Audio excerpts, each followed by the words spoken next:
Hai, Assalamualaikum dan salam sejahtera. Bersama saya hari ini Cikgu Jamalia dalam siri Jom Bincang Soalan AdMaths bersama Cikgu Alia. Jom.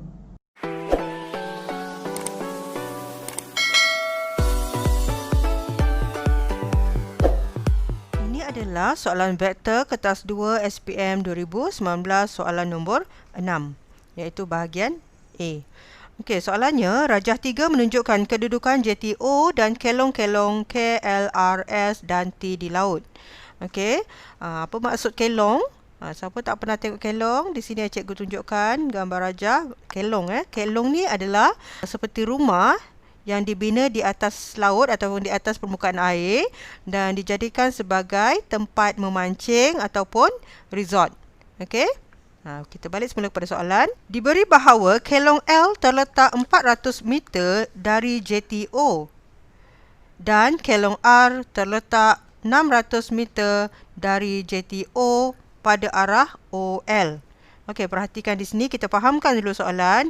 Ini JTO, so kelong L berada 400 meter daripada O, manakala kelong R berada 600 meter daripada O. Bermaksud, cikgu sudah ringkaskan melalui diagram ini, OL adalah 400 meter, manakala LR adalah 200 meter. Seterusnya, kelong S terletak 300 meter dari JTO dan kelong T terletak 600 meter dari kelong S pada arah OS. Okey, perhatikan pada arah OS. Okay, so OS diberi adalah 300 meter dari O dan kelong T pada arah OS kedudukannya adalah daripada kelong S dan cikgu sudah wakilkan di sini OS adalah 300 meter dan ST adalah 600 meter. Seterusnya, dengan menggunakan P mewakili 100 meter pada arah OR dan Q mewakili 150 meter pada arah OT, ungkapkan dalam sebutan P dan Q. Okey, perhatikan dekat sini Vektor dalam arah OR adalah vektor P di mana P mewakili 100 meter. Jadi dekat sini OL 400 meter, maka di sini adalah 4P.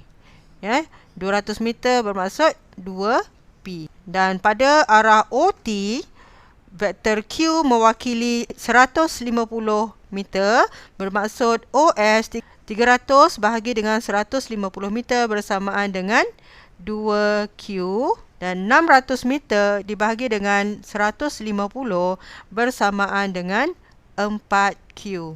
Diberi juga kelong-kelong L, K, T terletak pada satu garis lurus dengan keadaan jarak kelong K dari kelong T adalah 5 kali jaraknya dari kelong L.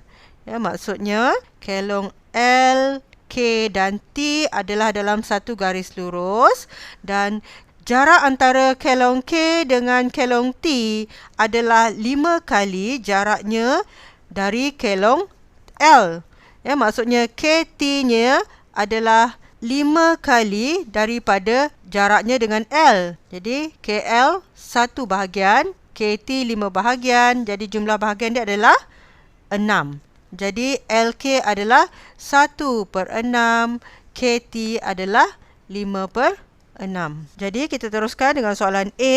Ungkapkan dalam sebutan P dan Q vektor OK. Jadi sebelum cikgu tunjukkan cara mencari vektor OK, di sini cikgu nak menerangkan bagaimana kita menggunakan hukum segitiga atau triangle law bagi mengungkapkan sesuatu vektor. Contoh, cikgu ambil dari titik A ke titik C. Katakan di sini ada titik B. Okey. Jadi menggunakan hukum segitiga, vektor AC boleh diungkapkan sebagai AB tambah BC.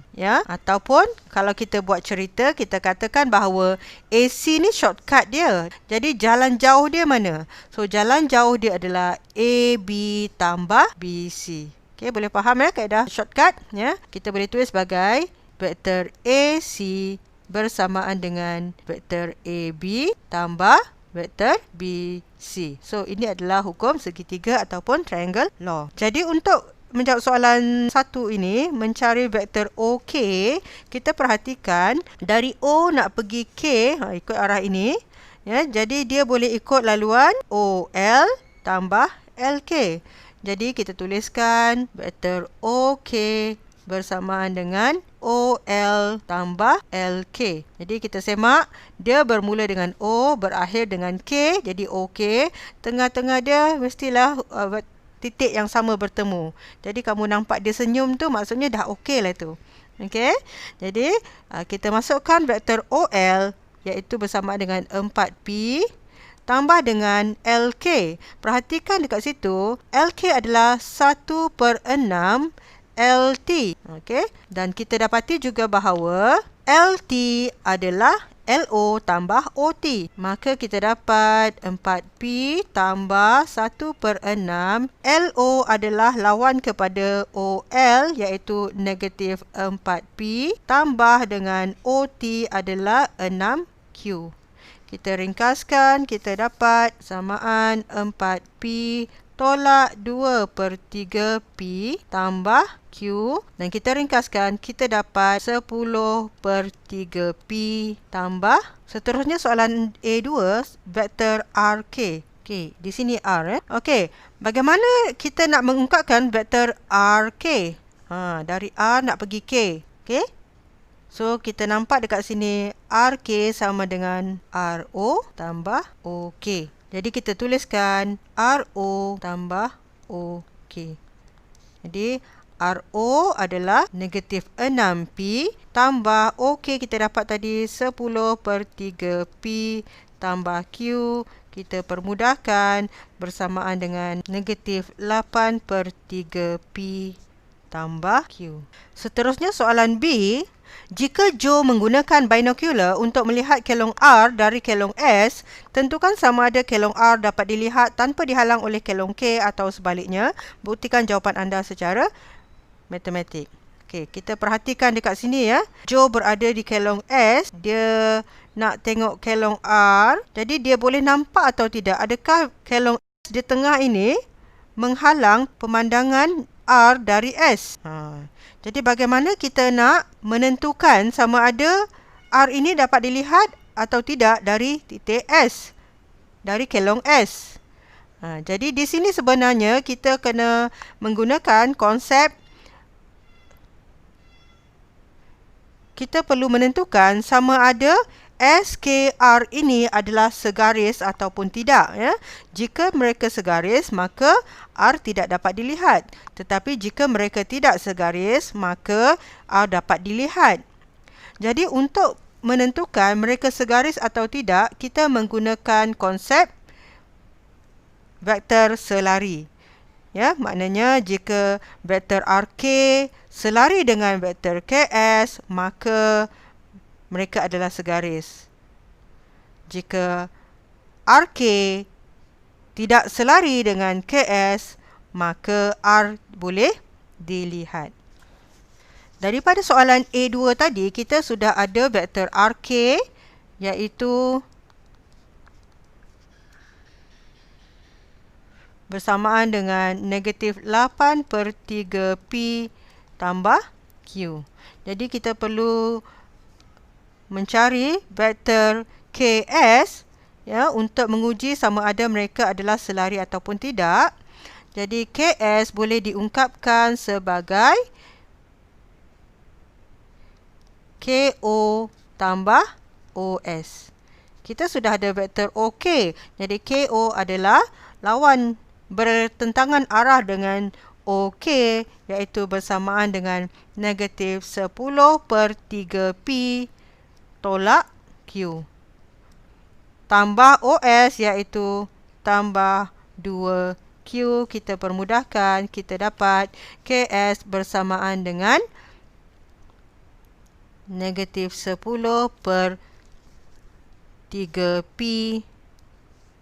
tambah Q.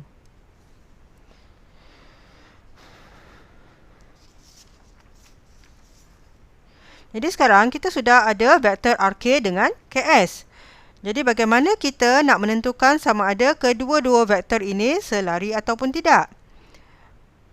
Jadi bagi menjawab soalan ini, sekiranya RK dan KS selari, maka kita boleh mengungkapkan bahawa RK bersamaan dengan satu pemalar, katakan saya ambil lambda, ya, didarabkan dengan vektor KS. Ini adalah konsep vektor selari, iaitu apabila dua vektor adalah selari, katakan vektor A selari dengan vektor B, maka vektor A boleh diungkapkan sebagai A sama dengan lambda vektor B.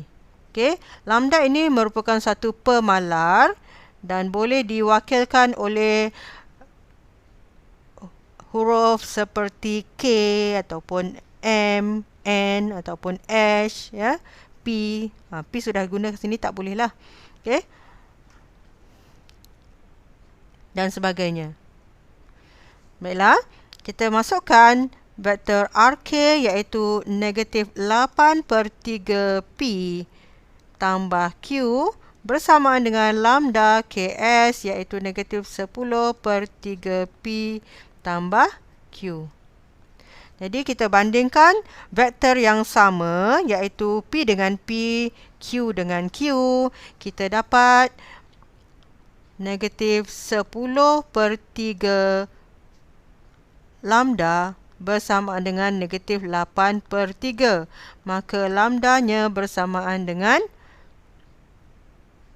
negatif 8/3 darab dengan negatif 3/10. Kita dapat lambda 1 sama dengan 4/5. Dan apabila kita membandingkan vektor Q, kita dapati bahawa lambda 2 sama dengan 1. Di sini kita perhatikan lambda 1-nya tidak sama dengan nilai lambda 2. Ya, jika sekiranya RK dan KS adalah selari, maka lambdanya mesti sama. Jadi maksudnya di sini RK tidak selari dengan KS, iaitu kelong R, K dan S adalah tidak segaris. Maka kelong R dapat dilihat dari kelong S. Okey? Macam mana? Boleh faham kan? Katakan, saya bijak dan cemerlang. Yes, yes, yes.